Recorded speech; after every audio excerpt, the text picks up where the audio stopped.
What's up, Snarf Goblins? It's your boy, and today I'm going to be reviewing the Rick and Morty Deluxe Double Feature, Volume 1. So, I kept seeing these clips on YouTube Shorts of like voice dubbing of Rick and Morty comics, and I'm like, you know what? I like Rick and Morty. Let me check it out. And honestly, let me tell you, Rick is not characterized very well in the first volume. Well, not first volume, I mean, first story. So, this comes with two stories. That's why it's called the Deluxe Double Feature. It has Rick and Morty Go to Hell and Rick and Morty Ever After. Rick's characterization in Rick and Morty Go to Hell is pretty like meh. It's like a characterized version of Rick, and there's also a lot of inconsistencies with the canon. So, I mean, it could be said that maybe this is an alternate dimension of Rick, but that's just writing laziness. Obviously, we're assuming this is C-137. So, I'm just gonna say like a lot of things are said that are just inconsistent. Like there's this one part where Rick meets his old partner in hell that worked with him on his portal travel, but ended up stealing his technology, and Rick's been searching for him ever since. If Rick actually wanted someone found, they would be found like that.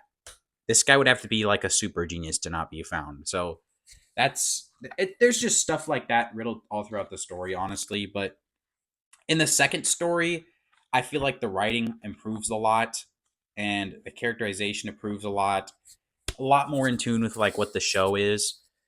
So if you want to read the Rick and Morty comics and you read the Go to Hell one and you're like, this sucks. This is like nothing like how Rick would act in this situation. It's not totally like that the whole time. So just keep that in mind. They do improve on it a little bit. You know what I mean? Like they get better over time. Just so you know, though, this book is massive. Like, look at it next to my head. I have some deluxe editions of other comic books, and this one's bigger than all of them. So this thing has what looks to be like 300 pages or something like that.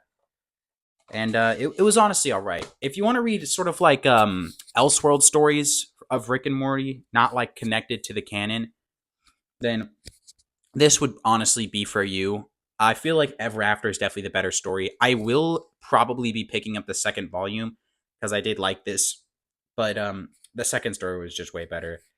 I'm not going to spoil the plot too much, but for the first story, it's basically about Rick and Morty going to hell, and then they have to go through like this different layers of hell in order to get an appeal for their mortal souls. And that's pretty interesting. I'm not going to spoil how it ends. And then the second story, Ever After, is about Morty having to write a book assignment on some like dumbass grim fairy tale bullshit, and he doesn't want to read it. So Rick just happened to be coincidentally making this machine to where you could scan a book and it'd upload all the knowledge into your brain.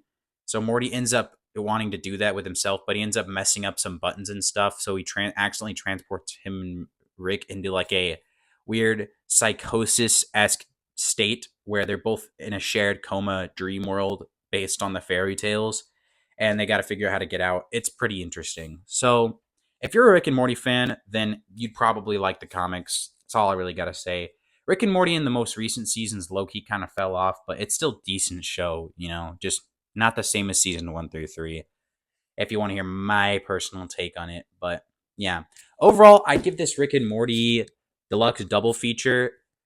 Actually, I'm gonna rate the story separately because it's really just two separate stories in here. I'm gonna give Rick and Morty Go to Hell like a 5.5, and I'm gonna give Rick and Morty Ever After like a 6.7. They were both pretty decent stories, but the second one's just better. So yeah, pick this thing up. It was expensive though. This thing was like $50 with my Barnes and Noble discount membership card.